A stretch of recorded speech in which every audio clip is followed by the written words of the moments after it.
అర్థం చేసుకోవాలని మనం చేస్తున్నా. పార్టీ ఎవరికి అన్యాయం చేయదని కూడా ఈ సందర్భంగా నేను చెప్తున్నా. సమయం వచ్చినప్పుడు చేస్తాను. పార్టీని మనం నడపడం లేదు. పార్టీని జగన్మోహన్ రెడ్డి గారు అధిష్టాన వర్గం నడుపుతా ఉంది. నేను నడుపుతున్నాను, ఆయన నడుపుతున్నాడా?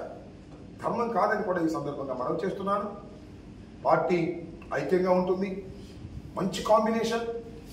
మీరు చూడండి, మొత్తం 7 నియోజకవర్గాల్లో no BC, all are OCs. Anil Yadav with BC combination, wonderful combination. ఈ కాంబినేషన్ అద్భుతమైన, నేను అనుకుంటా మన మొత్తం 25 పార్లమెంటరీ నియోజకవర్గాలు ఉన్నాయి కదా. మన గోలేడు తెలుసా? 25 పార్లమెంటరీ నియోజకవర్గాలలో ఏ నియోజకవర్గానికి కూడా నరసరావుపేటకు వచ్చినంత మెజార్టీ రాకూడదు, మందే ముందుండాలి అనేటువంటి ఉద్దేశంతో మనం ఇవాళ ఎన్నికల రణరంగంలోకి వెళ్ళబోతున్నాం. ఖచ్చితంగా ఫస్ట్ వస్తుందని కూడా ఈ సందర్భంగా నేను మనవి చేస్తున్నాను.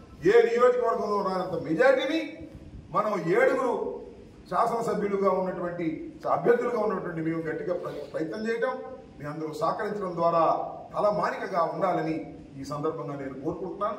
అదే పద్ధతుల్లో నియోజకవర్గంలో ఉన్నటువంటి ప్రజానీకం, కార్యకర్తలు గట్టిగా పనిచేయాలని కూడా ఈ సందర్భంగా నేను కోరుకుంటున్నాను.